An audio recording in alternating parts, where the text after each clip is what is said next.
Bien, eh, pues bueno, quiero iniciar eh, esta presentación haciendo un preámbulo de introducción a la inferencia estadística. ¿Qué es la inferencia estadística o estadística inferencial? Imaginemos que yo quiero conocer tendencias, datos, parámetros, lo que sea de una población, como por ejemplo de un país. Yo muchas veces no puedo encuestar a todos los individuos del país. Lo que hago es entonces estudiar una muestra, es decir, un conjunto de individuos de esa gran población. Imaginémonos ahora que queremos conocer la estatura media en México. ¿Qué es lo que tendría que hacer para obtener esa estatura media en México?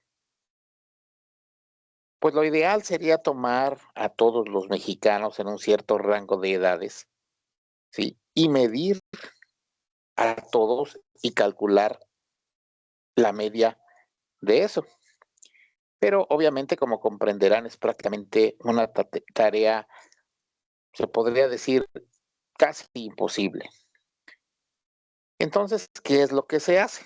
Pues tomar una muestra pequeña de mexicanos, o no tan pequeña, pero en cualquier caso un conjunto de mexicanos, y de ellos saco una media de estatura. Una media, por cierto, ¿verdad? Que tiene como símbolo una X con una rayita encima, o también conocida como X testada, porque este símbolo es el símbolo que representa a la media de una muestra. Mientras que mu es la media de toda la población, que es lo que nosotros queremos conocer o averiguar. Pero entonces tomo una muestra y determino la media de su estatura y esa es la media muestral. ¿Ok? Bien, entonces, ¿cómo consigo determinar esa media de la muestra? Por ejemplo, para este caso, pues uno puede pensar muy fácil. Me pongo en la puerta de una cancha de básquetbol, ¿sí? Espero que salgan los jugadores después de entrenar y entonces voy midiendo su estatura y saco la media de esa muestra. Pero bueno, eso no sería válido, ¿verdad? ¿Por qué? Porque precisamente en una cancha de básquet seguro va a haber sujetos muy altos. Entonces no sería una muestra representativa, porque esos sujetos obviamente van a medir más de lo que mide un individuo promedio mexicano. Entonces, ¿qué otra cosa podría hacer? Bueno, a lo mejor ponerme afuera de un salón de bingo, ¿verdad? ¿Por qué? Porque para jugar bingo no hay que ser ni bajito ni alto, ¿verdad? Y mido a todas las personas que salen de ahí. Sin embargo, eso tampoco sería válido. ¿Por qué? Porque al bingo, ¿verdad?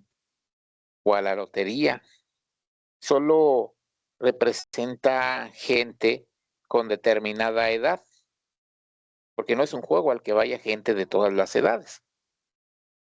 Lo que quiero decir con esto es que para elegir una muestra representativa fiel de lo que es el reflejo de una población, ¿sí? Tenemos que elegir una muestra que mantenga las proporciones de esa población. En otras palabras, en este caso, la proporción entre hombres y mujeres, proporción de edades, de gente joven, adulta y mayor, e incluso a lo mejor podría o sería necesario elegir gente de diferentes comunidades, por si acaso resulta que una comunidad pues es más alta que otra, ¿verdad? Etcétera. A pesar de que esto lo debieron haber visto en el curso anterior de estadística descriptiva, ¿sí?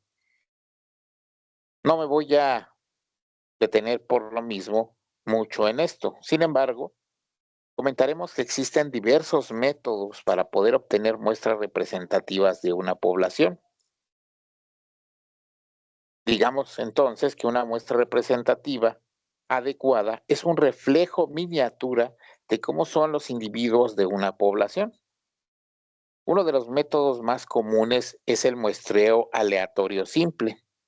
Es decir, en vez de ponerme en la puerta del salón de bingo o de la cancha de básquet, si por ejemplo yo tuviera el listado de toda la población de México, ¿ah?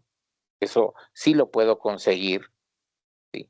Y de ahí aleatoriamente al azar tomo un número de personas, por ejemplo 500 personas, y si esa muestra realmente se tomó al azar, pues lo que esperaría es que esas personas mantengan proporciones de la población en general del país, es decir, la proporción entre hombres y mujeres, las proporciones de edades, etcétera.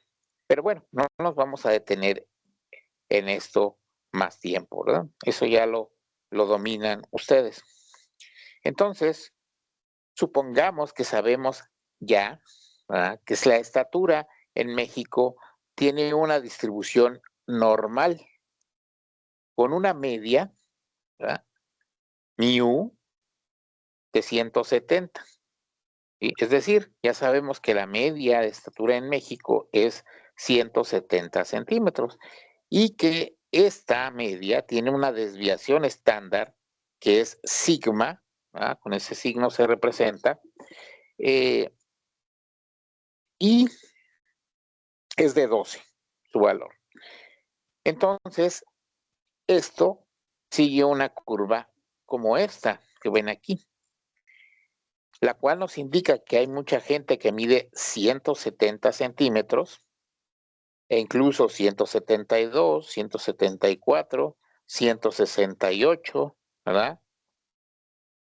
Entre 160 y 180 centímetros hay mucha gente, ¿ok?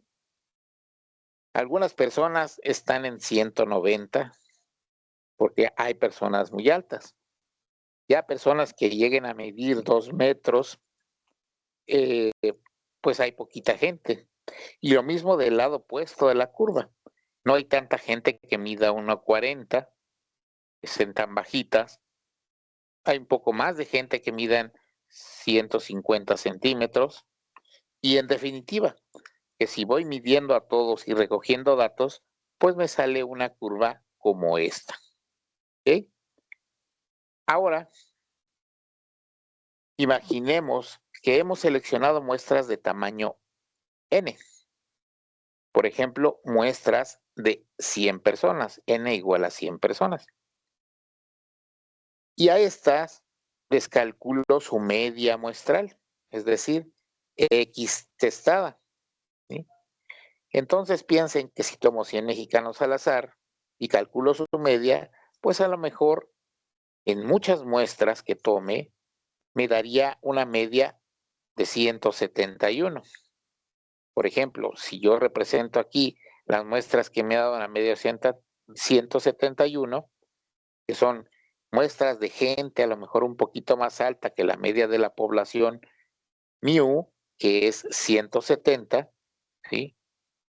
Entonces, habíamos dicho que 170 es el promedio general de la población. Entonces, a lo mejor en esa muestra, ¿sí?, que tomé de 100 personas, había algunas personas un poquito más altas que la media, y por eso nos da este, este valor y esta barra, ¿ok? También podría salir un buen número de muestras cuya media de estatura salga 168. Lo que quiere decir es que en las muestras también había sujetos un poco bajitos. Seguramente me va a salir el mayor número de muestras cuya media de estatura sea 170. Fíjense que ya sería raro tomar a 100 personas y que la media de su estatura fuera 175, porque es ya bastante más alto que la media normal, que es 170. También sería raro que al tomar una muestra de gente con una tendencia muy bajita y cuya media fuera 166, ¿verdad? Entonces, lo que quiero decir es que si yo voy graficando todas estas muestras, ¿sí?, sus respectivas medias, al final resulta un dibujo como este. Observen esta curva de distribución normal. ¿Qué significa esto? Que las medias de las muestras de personas que fueron seleccionadas y que se calcularon sus medias, estas a su vez forman una nueva distribución normal, ¿sí?, donde tan raro es que salgan valores muy altos como valores muy bajos. Y por lo general las medias de las muestras pues estarán en torno a esos valores centrales, como pueden observar, ¿no? Aquí. Ahora bien, vamos a hacer entonces una pequeña comparativa, pero muy importante. Imaginemos que esta es la población de México y esta es su curva de distribución normal de la estatura, ¿ah? En medio, la media que más la media que más se representa, ¿no? O que más se obtiene. Y esta de abajo sería la curva de distribución normal si voy tomando muestras de toda la población y calculando la media de estatura para cada muestra, ¿sí? Entonces, observen las características de la población, que tiene una media que es mu, ¿verdad?, que es 170, y en la población hay muchísima gente que mide 170, ¿verdad? Es el valor que más se repite. Y en mi muestra, la media muestral, que es X testada, pues resulta que también es 170. Es el valor que más se da en las muestras. Lo más normal es que si yo tomo grupos, por ejemplo, de 100 personas, la media de su estatura también sea 170 centímetros. Quiere decir que la población y las muestras coinciden en su media. Pero ahora observen esto. Como he dicho, si voy tomando muestras en la población, pues hay algunas personas que medirán 190. Pues hay gente alta, ¿ah? Hay un grupo que mide 190, pero ya es poquita gente la que llega a medir 2 metros o 2,10, ¿verdad? Puede haber, pero muy poquitos, ¿sí? Sin embargo, observen en la curva de las muestras, ¿verdad? Es imposible tomar un grupo de 100 personas y que la media de su estatura sea 190. Es decir, como ya no estoy tomando una persona, sino una muestra de 100, o incluso puedo tomar, por ejemplo, 1000 personas, ya será imposible que la media me salga 190. Entonces, lo que quiero decir con esto, ¿sí?, es que como se distribuyen las medias de una muestra, es una curva normal.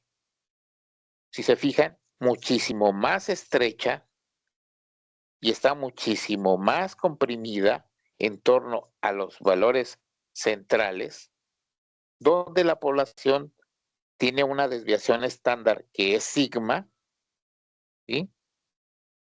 Las muestras son curvas muchísimo más compactas, ¿sí?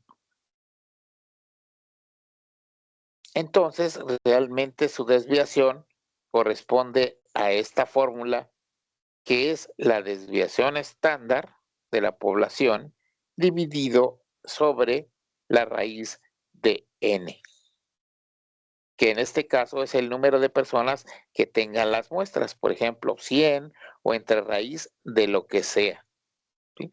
De modo que como lo estoy dividiendo entre raíz del número de personas de la muestra, pues la desviación es más pequeña y la curva sale más estrecha. Y esto es importante. Cuanta más gente tengan las muestras, si en vez de una muestra de 100 es una muestra de 1000 personas, por ejemplo, pues con más razón la media saldrá más cercana al valor central. O si es una muestra de 10,000 personas, rarísimo que la media de su estatura salga 180. Porque tanta gente no pueden ser todos altos. ¿Me explico? Entonces, cuando se calcula la media de las muestras, esta media sigue una distribución normal más estrecha, ¿sí?, con la misma media, ¿sí?, y esta sigue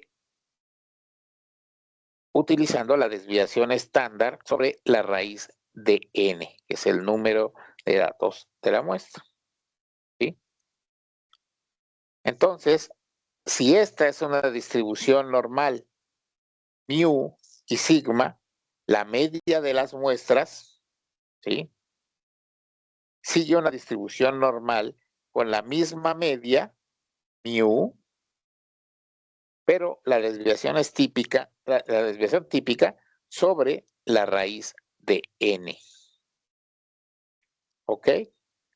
Muy importante que tengan en mente estos conceptos de la mu, media poblacional, sigma, desviación estándar poblacional, x testada es la media de la muestra y sigma sobre raíz de n eh, es lo que nos da la desviación estándar en las muestras. ¿Ok?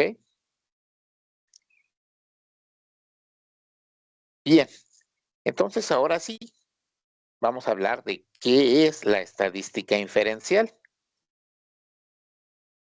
Inferir significa extraer una conclusión a partir de hechos generales o particulares. Aplicando este término al estudio de cuestiones estadísticas, se busca obtener conclusiones de una población a partir de la información limitada de una muestra. Supongamos, ¿verdad?, que esta es una población de objetos, este círculo. De aquí vamos a tomar una muestra. Y de esta manera, ¿verdad?, podemos obtener información de una o varias variables. En la estadística descriptiva, ¿verdad?, se usan números, tablas, gráficos, etcétera, para describir la información de un conjunto de datos. Es decir, con esta técnica, las conclusiones que se obtienen se refieren a la muestra. Y en cambio, en la estadística inferencial, se busca extender la información obtenida de una muestra a la población completa. En este caso, es crucial contar con una muestra representativa de la población. Sin embargo, casi nunca se tendrá seguridad completa de la validez de alguna afirmación. ¿Sí? En las siguientes sesiones vamos a especificar con más detalle a los problemas de inferencia a los que nos enfocaremos en este curso. ¿Okay?